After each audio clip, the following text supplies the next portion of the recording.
తులారాశి వారికి ఎలా ఉంటుంది ఈ సంవత్సరం? ఆదాయం 8, వ్యయం 5, రాజ్యపూజ్యం 2, అవమానం 2. తులారాశి వారికి భాగ్య బృహస్పతి, అలాగే శని 6వ స్థానంలో, రాహువు పంచమంలో, కేతువు లాభస్థానంలో.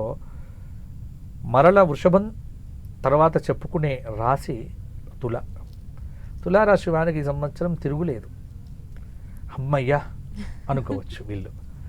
అంటే హ్యాపీగా ఉండాల్సిన సంవత్సరం. నిరుద్యోగులకు బ్రహ్మాండంగా ఉద్యోగాలు, ఉద్యోగంలో ఉన్నవారికి ప్రమోషన్లు, ఆనందము, ఐశ్వర్యము, ఆరోగ్యము ఇవన్నీ ఉంటాయి.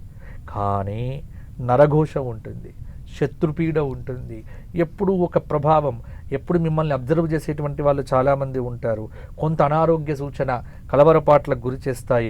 వ్యాపారస్తులకు చాలా అనుకూలతలు ఎక్కువ, వ్యాపారం లాభదాయకంగా ఉంటుంది. ఆరోగ్యము, ఆనందము, కుటుంబ సౌఖ్యము ఇవన్నీ బాగుంటాయి.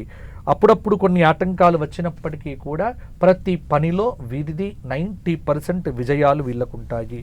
కళా సాంస్కృతిక రంగాల్లో పోటీ బాగుంటుంది, అవకాశాలు ఎక్కువగా ఉంటాయి.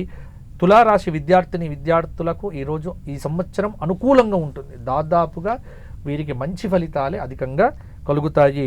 స్త్రీలకు బాగుంటుంది, కుటుంబ వృద్ధి, ధనధాన్య వృద్ధి మొదలైనవి కలుగుతాయి. అవివాహిత స్త్రీ పురుషులకు వివాహం తప్పకుండా అవుతుంది. మనో అభీష్ట సిద్ధి కలుగుతుంది. కొంత ధన వ్యయం ఎక్కువగా ఉంటుంది. కొంత డబ్బు మీద ప్రణాళికాబద్ధంగా లేకపోతే డబ్బులు బాగా పోతాయి. కాబట్టి బాగా చూసి ఖర్చు పెడితే సరిపోతుంది. మిగతా విషయాల్లో తులారాశి రాజకీయ నాయకులకు 100% పదవులు గ్యారంటీ.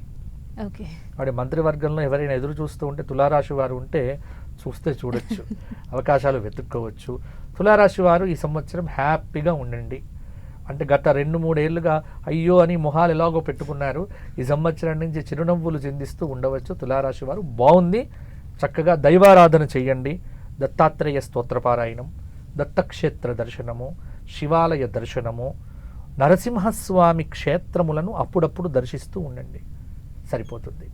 ఓకే గురువుగారు.